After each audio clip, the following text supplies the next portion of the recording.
Hey, സുഖമാണോ? ഇന്ന് നമ്മൾ പോകുന്നത് ലോകത്തിലെ ഏറ്റവും ചെറിയ തലസ്ഥാന നഗരങ്ങളിൽ ഒന്നായ മാലി സിറ്റിയിലേക്കാണ്. ഒരു ചെറിയ പൊതിച്ചോറ് തുറന്നതുപോലെ. അങ്ങനെയാണ് കേട്ടോ മാലി സിറ്റിയിലേക്ക് കയറിയപ്പോൾ ആദ്യം എനിക്ക് തോന്നിയത്. നമ്മുടെ നാട്ടിലെ ഒരു വലിയ മാളിൽ ചെന്ന പോലെ എന്ത് വേണം, എന്തും ഇവിടെ കിട്ടും എന്ന് പറയുന്നത് പോലെയാണ്. എപ്പോഴും തിരക്കും ബഹളവുമുള്ള ഒരു സിറ്റി.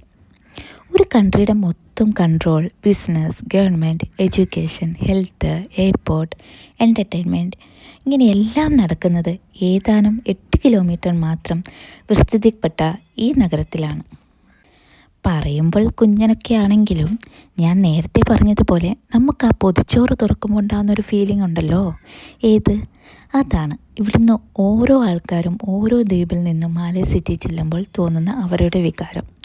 തിരക്കേറിയതും തിങ്ങി നിറഞ്ഞതും ഒക്കെ ആണെങ്കിലും ഈ സിറ്റിക്ക് സഞ്ചാരികളുടെ കണ്ണും മനസ്സും നിറയ്ക്കാനുള്ള മറ്റൊരു കഴിവും കൂടിയുണ്ട്. അപ്പോൾ എങ്ങനെയാണ് മാലിദ്വീപിൻ്റെ ഹൃദയഭാഗമായ മാലി സിറ്റി ഒന്ന് റൗണ്ട് അടിച്ച് വന്നാലോ? ഇനിയിപ്പം നമ്മുടെ കേരളത്തിൽ നിന്ന് ഫ്ലൈറ്റ് പിടിച്ചിങ്ങ് പോരുവാണെങ്കിൽ ഒരു 1.5 മണിക്കൂറിൽ മാൽദ്വീപ്സിലെത്താം. അതിന് ചെയ്യേണ്ട കാര്യങ്ങളൊക്കെ മറ്റൊരു ദിവസം പറഞ്ഞുതരാം കേട്ടോ.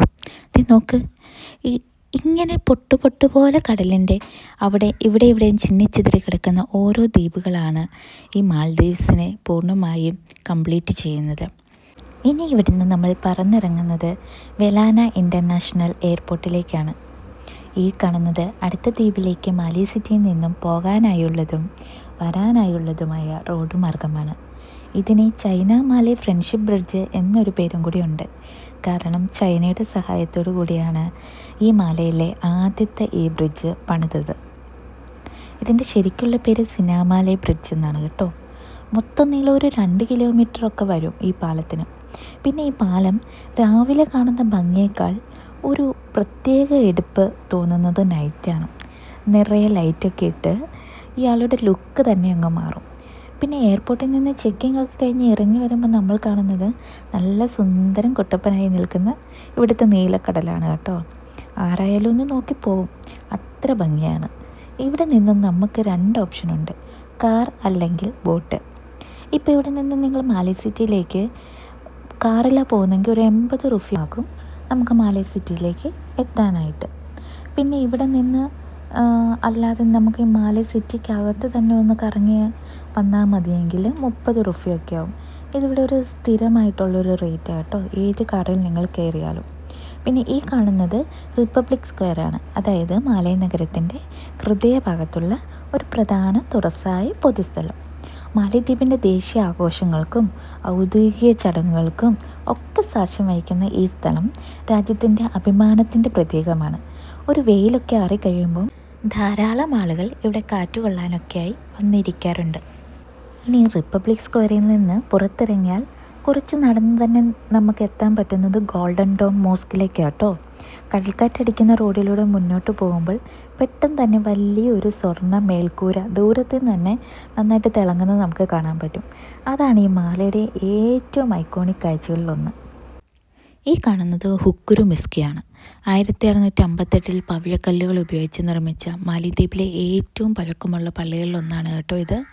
മനോഹരമായ കൊത്തുപണികളും ചരിത്ര പ്രാധാന്യവും പിന്നെ മാലിദ്വീപിൻ്റെ പ്രധാന പൈതൃക സ്മാരകവും ഒക്കെ ഈ ഹുക്കുരു മിസ്കിയാണ്. തൊട്ടടുത്ത് നമ്മൾ കുറച്ച് മുന്നേ കണ്ട ഗ്രാൻഡ് ഫ്രൈഡേ മോസ്ക് ഉണ്ടല്ലോ, അത് ആധുനിക മാലിദ്വീപിൻ്റെ പ്രതീകമാണെങ്കിൽ ഈ ഹുക്കുരു മിസ്കി ഒരു പഴയ മാലിദ്വീപിൻ്റെ കഥ പറയുന്ന ഒരു ജീവനുള്ള ചരിത്ര പുസ്തകം. ഇതാണ് മാലിദ്വീപിൻ്റെ ചരിത്രം സൂക്ഷിച്ചിരിക്കുന്ന നാഷണൽ മ്യൂസിയം. മാലിദ്വീപിൻ്റെ പഴയകാല ജീവിതം, രാജവംശ ചരിത്രം, സംസ്കാരം, പാരമ്പര്യം എന്നിവയെക്കുറിച്ചറിയാൻ ഏറ്റവും മികച്ച സ്ഥലമാണിത്. ഈ മ്യൂസിയത്തിൻ്റെ പഴയ സുൽത്താൻമാർ ഉപയോഗിച്ചിരുന്ന വസ്തുക്കൾ, രാജകീയ വസ്ത്രങ്ങൾ, ആയുധങ്ങൾ, നാണയങ്ങൾ, പുരാതന രേഖകൾ, കടൽയാത്രയുമായി ബന്ധപ്പെട്ട ചരിത്ര വസ്തുക്കൾ എന്നിവയൊക്കെ ഇവിടെ സൂക്ഷിച്ചു വെച്ചിട്ടുണ്ട് കേട്ടോ. ഈ മാലിദ്വീപ് ബുദ്ധമതത്തിൽ നിന്ന് ഇസ്ലാമിലേക്ക് മാറിയ കാലഘട്ടവുമായി ബന്ധപ്പെട്ട ചില പുരാവസ്തുക്കളും ഇവിടെ നമുക്ക് കാണാനായിട്ട് പറ്റും. അതിനാൽ മാലിദ്വീപിൻ്റെ ആയിരക്കണക്കിന് വർഷങ്ങളുടെ ചരിത്രം ഈ ഒരിടത്ത് തന്നെ കാണാൻ പറ്റുന്നൊരു സ്ഥലമാണിത്. ഇനിയിപ്പം മാലി സിറ്റിയുടെ തിരക്കേറിയ ജീവിതത്തിൽ നിന്ന് നിങ്ങൾക്ക് ഇച്ചിരി സമാധാനം വേണമെങ്കിൽ അതിനുള്ള സൗകര്യം ഈ കുഞ്ഞ് മാലി സിറ്റി ഒരുക്കിയിട്ടുണ്ട് കേട്ടോ. അതിനു വേണ്ടിയാണ് ഇവിടെ സുൽത്താൻ പാർക്കുള്ളത്. വളരെ ശാന്തവും സമാധാനപരവുമായി അവിടെ നമുക്ക് പോയി ഇരിക്കാൻ പറ്റും. ഇത് മാലയിലെ പ്രസിഡൻറ്റിൻ്റെ പഴയ വീടാണ്. അതായത് മുലിയ ആഗെ എന്നാണ് കേട്ടോ ഇതിൻ്റെ പേര്. ചരിത്രവും അധികാരവും ചേർന്ന ഒരു ചെറിയ മനോഹര കെട്ടിടമാണിത്. ഇത് നിർമ്മിച്ചിരിക്കുന്നത് ഒരു പഴയ കൊളോണിക്കൽ സ്റ്റൈലിലാണ്. ആക്ച്വലി ഇത് സുൽത്താൻ്റെ കാലത്ത് നിർമ്മിച്ചതാണ്. ആദ്യം രാജകുടുംബത്തിന് വേണ്ടി പണിതിരുന്ന ഈ കെട്ടിടം പിന്നീട് മാലിദ്വീപ് പ്രസിഡൻറ്റിൻ്റെ ഔദ്യോഗിക ഒരു വസതിയായിട്ട് മാറുമായിരുന്നു കേട്ടോ. ഇതിൽ നമുക്ക് എന്താ പറയുക, പൊതുജനങ്ങൾക്ക് അതിനകത്ത് പ്രവേശിക്കാനുള്ള പെർമിഷനൊന്നുമില്ല. നമുക്ക് പുറത്തുനിന്ന് കാണാനുള്ള ഒരു ഇത് മാത്രമേ ഉള്ളൂ. പക്ഷേ ചരിത്ര പ്രാധാന്യമുള്ള ഒരു കെട്ടിടമാണത്. ഇപ്പം അവിടെയല്ല കേട്ടോ പ്രസിഡൻറ്റ് താമസിക്കുന്നത്, പക്ഷെ പണ്ട് അവിടെയായിരുന്നു. പിന്നെ ഇവിടെ എടുത്തു പറയേണ്ട ഒരു കാര്യമാണ് കേട്ടോ ആർട്ടിഫിഷ്യൽ ബീച്ച്. പേര് പോലെ തന്നെ മാൻമെയ്ഡായിട്ടുള്ള ഒരു ബീച്ചാണ്. അതായത് ഈ ബിസി ആയിട്ടുള്ള ഒരു ഷെഡ്യൂളാണല്ലോ നമുക്ക് ഈ മാലി സിറ്റിക്കകത്ത്. അവിടെ നമുക്ക് എന്തെങ്കിലും ഒരു റിലാക്സേഷനൊക്കെ വേണ്ടേ? അതിനു വേണ്ടി ഇവർ തന്നെ നിർമ്മിച്ചെടുത്ത ഒരു ബീച്ചാണ് ഈ ആർട്ടിഫിഷ്യൽ ബീച്ച്. കടലിനരികിൽ കല്ലൊക്കെ കെട്ടി സാൻഡൊക്കെ നിറച്ച് ഉണ്ടാക്കിയ ഒരു സ്ഥലം. ഇവിടുന്ന് ആൾക്കാർക്ക് വിശ്രമിക്കാനും നീന്താനും വൈകുന്നേരം സമയം ചിലവഴിക്കാനും ഒക്കെയുള്ളൊരു പ്രധാന സ്ഥലമാണ് കേട്ടോ ഇത്. വൈകുന്നേരങ്ങളിൽ ഇവിടെ നല്ല കാറ്റും മനോഹരമായ സൺസെറ്റ് വ്യൂവും ഒക്കെ കാണാം. ലോക്കൽ പീപ്പിൾ, ടൂറിസ്റ്റ്, അങ്ങനെ മാത്രമല്ല ഇവിടെ വർക്കേഴ്സ് ആയിട്ടുള്ളവർ, ഇവരെല്ലാം ഇവിടെ റിലാക്സ് ചെയ്യാൻ എത്താറുണ്ട്. ഈ കാണുന്നത് നമ്മുടെ 2004 വലിയ ഇന്ത്യൻ മഹാസമുദ്ര സുനാമിയിൽ ജീവൻ നഷ്ടപ്പെട്ട ആളുകളെ ഓർമ്മിപ്പിക്കാൻ ഇവർ നിർമ്മിച്ച ഒരു സ്മാരകമാണ് കേട്ടോ. ഈ സ്മാരകം കടൽക്കരയിലാണ് സ്ഥിതി ചെയ്യുന്നത്. ഉയർന്ന ഇരുമ്പ് തൂണുകൾ പോലെയുള്ള ഡിസൈൻ ഓരോ നഷ്ടപ്പെട്ട ജീവനെ പ്രതിനിധീകരിക്കുന്നതാണ് കേട്ടോ. അതിനാൽ ഇതൊരു സാധാരണ ഒരു ടൂറിസ്റ്റ് സ്പോട്ടല്ല, ഒരു സ്മരണാ സ്ഥലം കൂടിയാണ്. പിന്നെ ഈ ആർട്ടിഫിഷ്യൽ ബീച്ചിൻ്റെ അടുത്ത് തന്നെ ഒരു മോഡേൺ ആയിട്ടുള്ള വേറൊരു പള്ളി സ്ഥിതി ചെയ്യുന്നുണ്ട്. ഈ പള്ളിയുടെ പേര് കിങ് സൽമാൻ മോസ്ക് എന്നാണ് കേട്ടോ. ഇത് സൗദി അറേബ്യയുടെ ഒരു സഹായത്തോടു കൂടി നിർമ്മിച്ചതാണ്. പിന്നെ ഇത് പള്ളി എന്ന് മാത്രം പറയാൻ പറ്റുമെന്ന് എനിക്കറിയത്തില്ല. കാരണം ഇതിനകത്ത് വലിയൊരു പ്രെയർ ഹാളുണ്ട്, ഇസ്ലാമിക് ലൈബ്രറി ഉണ്ട്, ക്ലാസ് റൂമുണ്ട്, കോൺഫറൻസ് ഹാളുണ്ട്. ഏകദേശം ഒരു 1000കണക്കിന് ആളുകൾക്ക് ഒരേ സമയം ഇവിടെ നമസ്കരിക്കാനായിട്ട് കഴിയും. പിന്നെ ഇവിടെ പറയേണ്ട ഒരു പ്രത്യേക കാര്യമെന്ന് പറയുന്നത്, നമ്മുടെ ഇവിടെ ഈ പ്രസിഡൻറ്റിനായിട്ട് തന്നെ ഒരു പ്രസിഡൻ്റൽ ജെട്ടിയുണ്ട്. അതായത് ഔദ്യോഗിക പ്രവേശനത്തിനായിട്ടും പിന്നെ വിദേശ രാജ്യങ്ങളിലെ ഭരണത്തലവന്മാരൊക്കെ ഇടയ്ക്ക് വരുമല്ലോ, അപ്പം അവർക്കും അതുപോലെ എന്തെങ്കിലും പ്രധാന വിദേശ പ്രതിനിധികളൊക്കെ വരുമ്പം അവർക്കൊക്കെ ഈ നഗരത്തിലേക്ക് പ്രവേശിക്കാനായിട്ട് ഔദ്യോഗിക കടൽ മാർഗ കവാടമാണ് ഇത് കേട്ടോ. ഇവിടെ പൊതുജനങ്ങൾക്ക് പ്രവേശനമില്ല കേട്ടോ. VIP സെക്യൂർ ആയിട്ടുള്ള ഒരു സ്ഥലമാണ്. പക്ഷെ ഇതിന് തൊട്ടടുത്ത് തന്നെ പൊതുജനങ്ങൾക്ക് കടൽ സഞ്ചാരത്തിനായിട്ടുള്ള ബോട്ടും ഒക്കെ വരുന്നതായിട്ടുള്ള ജെട്ടികൾ വേറെയുണ്ട്.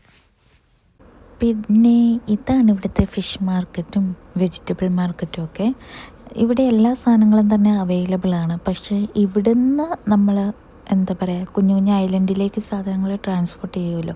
അപ്പോൾ ഇവിടെ നിന്ന് നമ്മൾ മേടിക്കുന്ന എമൗണ്ടിനേക്കാളും ഇച്ചിരി എമൗണ്ട് കൂടുതലായിട്ടാണ് അവിടെയെല്ലാം വിൽക്കുന്നത്. പക്ഷേ അത്യാവശ്യം എല്ലാ സാധനങ്ങളും കിട്ടും. പിന്നെ എനിക്കിവിടെ ഇഷ്ടപ്പെട്ട കുറച്ച് കാര്യങ്ങൾ എന്തൊക്കെയാണെന്ന് പറയട്ടെ.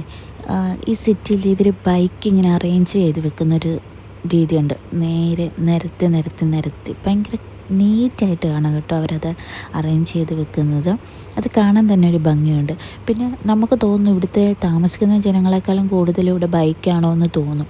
പക്ഷേ ബൈക്കോ കാറോ ഒന്നും നമുക്ക് റോഡ് ക്രോസ് ചെയ്യാനോ നമ്മൾ നടക്കുന്നത് ബുദ്ധിമുട്ടുണ്ടാക്കാനോ ഒന്നും വരില്ല കേട്ടോ. ഒരു 5-10 മിനിറ്റൊക്കെ നമ്മുടെ നാട്ടിലൊക്കെ നമ്മൾ വെയിറ്റ് ചെയ്ത് നിൽക്കുന്നുണ്ടല്ലോ, അത്രയൊന്നും ഇവിടെ ആവശ്യമേ വരില്ല. നമ്മൾ ക്രോസ് ചെയ്യാനായിട്ട് നിൽക്കുകയാണെങ്കിൽ ഇവർ നമുക്ക് വണ്ടി നിർത്തിത്തരും. പിന്നെ എനിക്കിവിടെ ഇഷ്ടപ്പെട്ടത് ഇവിടുത്തെ റോഡുകൾ എല്ലാം ഭയങ്കര നീറ്റാണ് കേട്ടോ. ഒരു പേപ്പറോ ഒരു കടലാസോ അങ്ങനെയൊന്നും അവരിവിടെ ഇടില്ല.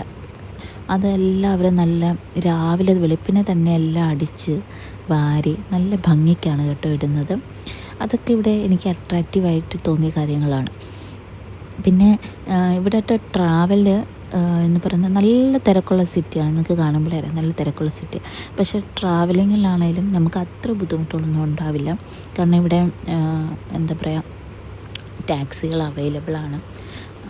ഈ ഗ്രീൻ ലൈറ്റ് കത്തിക്കിടന്നാൽ അതിലാളില്ല എന്നാണ്. റെഡാണെങ്കിൽ അത് ഓൾറെഡി അതിലാളുണ്ടെന്നാണ് കേട്ടോ. അപ്പോൾ അങ്ങനെ നോക്കി നമുക്ക് പെട്ടെന്ന് ചെറിയ സ്ഥലമല്ലേ, പെട്ടെന്ന് ടാക്സികൾ വരും. അപ്പോൾ അതിൽ കയറി നമുക്ക് യാത്ര ചെയ്യാം. പിന്നെ അതുകൂടാതെ ബസ്സുകളുണ്ട്. അതായത് ഇതിന് തൊട്ടടുത്ത് തന്നെ ഒരു ആർട്ടിഫിഷ്യൽ ഞാൻ പറഞ്ഞല്ലോ ഉണ്ടാക്കിയെടുത്തൊരു ഐലൻഡും ഉണ്ടെന്ന്. ആ ഐലൻഡിലേക്കൊക്കെ യാത്ര ചെയ്യാനും ഒക്കെ ആയിട്ട് ബസ്സുകളും കാര്യങ്ങളും ഒക്കെ ഉണ്ട് കേട്ടോ.